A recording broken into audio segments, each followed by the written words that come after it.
Bapak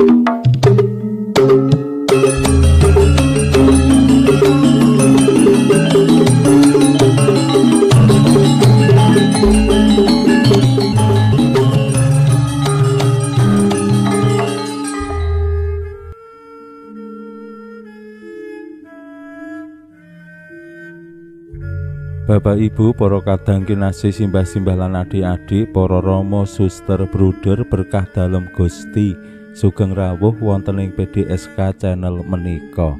Kados pundi kabar panjenengan? Mugi-mugi bagas kasarasan kesehatan kawilujengan tansah mengku kula panjenengan sami anggenipun kelampahi gesang ing dinten menika. Lan mugi-mugi lumantar panglimbang basa Jawi waosan Injil kula panjenengan sansaya saged gayuh iman kapitadosan ingkang leres lan mantep. Selamat berhari Minggu. Dinten menika kula panjenengan mlebet ing Minggu Paskah kaping gangsal. Mugi-mugi semangat Paskah tetep makantar-kantar wonten ing diri kula panjenengan sami anggenipun mujudaken woing panebusan dalem Gusti. Gusti Yesus ingkang wungu mulya mugi-mugi dados pengajeng-ajeng agung tumraping pasujaraning gesang kula panjenengan sami saengga anggenipun kula panjenengan lumampah menika sansaya saged ngetingalake iman kapitadosan dumateng panjenengane lan netepi ngestokake menapa sing dados dawuh-dawuh dalem Gusti. Mugi-mugi semangat Paskah dayani kula panjenengan anggenipun ngetingalake suwing panebusan dalem.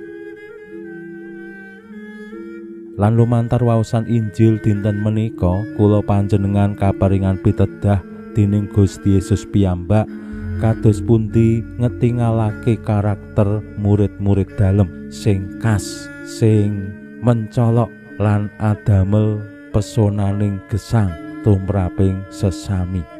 Menapa ingkang khas ingkang dados karakter murid-murid dalem Gusti? Karakter menika utawi sifat khas murid-murid dalem diparingake Gusti rikala saat bojana pungkasan.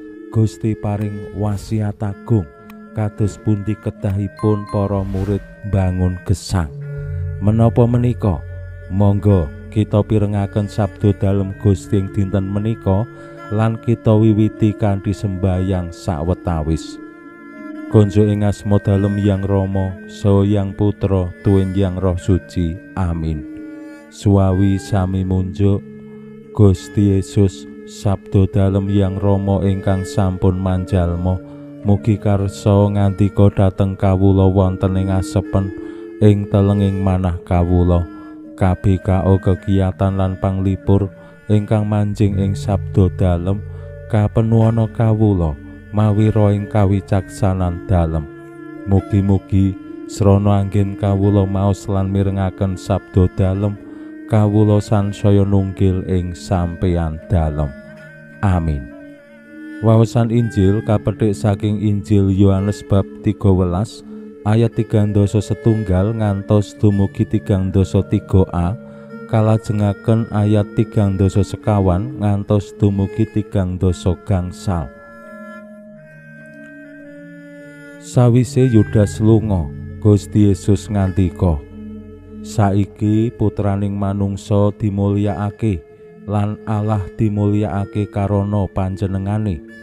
Yen Allah wis dimulyakake karana panjenengane, Allah bakal mulyakake panjenengane ana ing diri pribadi lan iku saknalika kelakone. Ger anak-anakku, mung kari sedhela aku kumpul karo kowe. Kowe dak paringi dawuh anyar, dipadha tresna tinresnan, kaya anggonku tresna marang kowe. Mangkono uga anggonmu kudu tresna tinresnan. Lan krana anggonmu padha tresna tinresnan iku, saben wong bakal mangerti yen kowe iku murid-muridku." Makaten sabda dalem Gusti. Suwawi sami munjuk. Gusti, kawula munjuk sembah nuwun karana sabda dalem sabda dalem dadosa obor ingkang madangi margining gesang kawula. Katuntuna kawula sageta sabda dalem menika numusi manah ngantos tansah ngrembaka kangge nggayuh gesang ing swarga. Amin.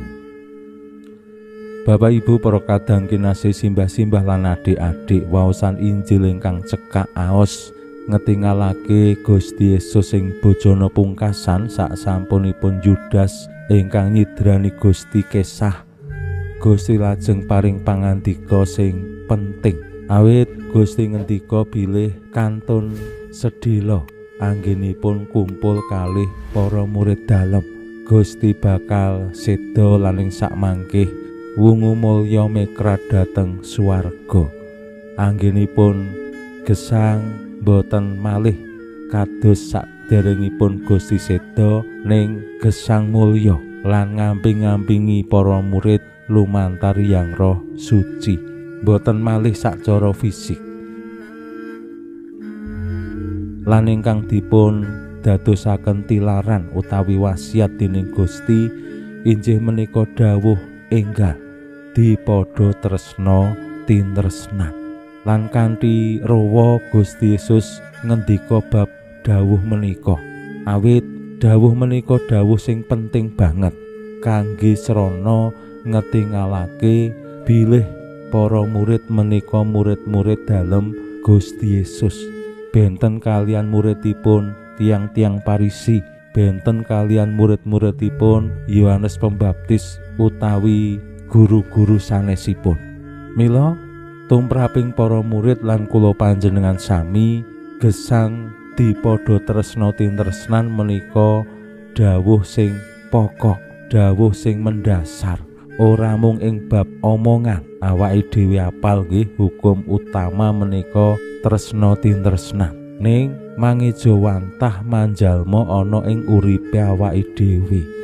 Mila murid dalem Gusti kudu sugih pangapura, kudu sabar, kudu bisa ngetingalake kemurahan hati, lung tinulung, bangun katentreman lan sapanunggalane kangge ngetingalake katresnan. Ora ana murid dalem Gusti menika sing sengit-sengitan, sing dendam, sing iri, sing omongane kasar tur nyelekit lan sapanunggalane. Temtu kemawon kula panjenengan ngageni bilih ngejawantahaken lan manjalmaaken dawuh dalem dipadha tresna tinresnan menika boten gampil. Wonten ing keluarga kemawon sing jarine dasare le urip berkeluarga menika merga saling mencintai, saling mengasihi, pranyata ya ora gampang. Jarine urip berkeluarga menika berkomitmen berjanji mengasihi lan ngurmati seumur urip menika nggih boten gampil. Menapa malih kalian tiyang sanes, wong karo bojone dhewe karo anake dhewe wis sok-sok ya ora bisa tresnani.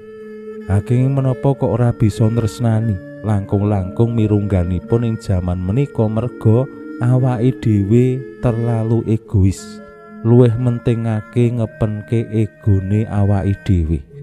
Ego menika ya mbuh perasaan, mbuh pikiran, mbuh omongane awake dhewe sing kudu dituruti karo wong liya, mbuh kuwi bojo utawa anak utawa wong liya sanese. Nek ora keturutan terus tuwuh emosi. Nek wis emosi ora sabar, anane terus nesu-nesu, omongane nyelekit, ora bisa tresnani, anyel. Nah menika sing lajeng kalampah. Mila lumantar sabda dalem Gusti dinten menika ing Minggu Paskah kaping gangsal, kula panjenengan katimbalan mujudake rahmating panebusan. Woing panebusan menika kanthi ngenggalaken malih kados pundi dawuh dalem menika estu kula panjenengan saged lampahi wonten ing gesang, nggih ing gesang bebrayatan kados pundi bapak ibu suami istri ngenggalaken katresnan. Mbuh apa wae kepriye wae kahanane keluarga, kahanane pak bojo mbok bojo ditresnani, mbuh kepriye kahanane anak para putra ditresnani. Awit menapa Gusti ngersakake katresnan sing kula panjenengan tindakaken menika kados katresnanipun Gusti Yesus dumateng para murid dalem, katresnan sing tanpa syarat, katresnan sing tanpa kondisi tertentu. Aku nresnani kowe yen kowe manut aku. Aku nresnani kowe rikala kowe tetep ayu, tetep bagus, tetep sugih, tetep pinter. Menika katresnan sing kondisional, katresnan sing bersyarat. Gusti ngersakake anggenipun kula panjenengan mujudake katresnan menika tanpa syarat. Syarate mung siji, wani korban. Pinuji Allah sakmenika sarta ing salami-laminipun. Salam sehat, salam bahagia, salam katentreman. Lan mugi-mugi lumantar panglimbang dinten menika kula panjenengan tansah jinanggung ing berkah dalem Gusti ingkang Maha Kuwasa, Hyang Rama saha Hyang Putra tuwin Hyang Roh Suci. Amin.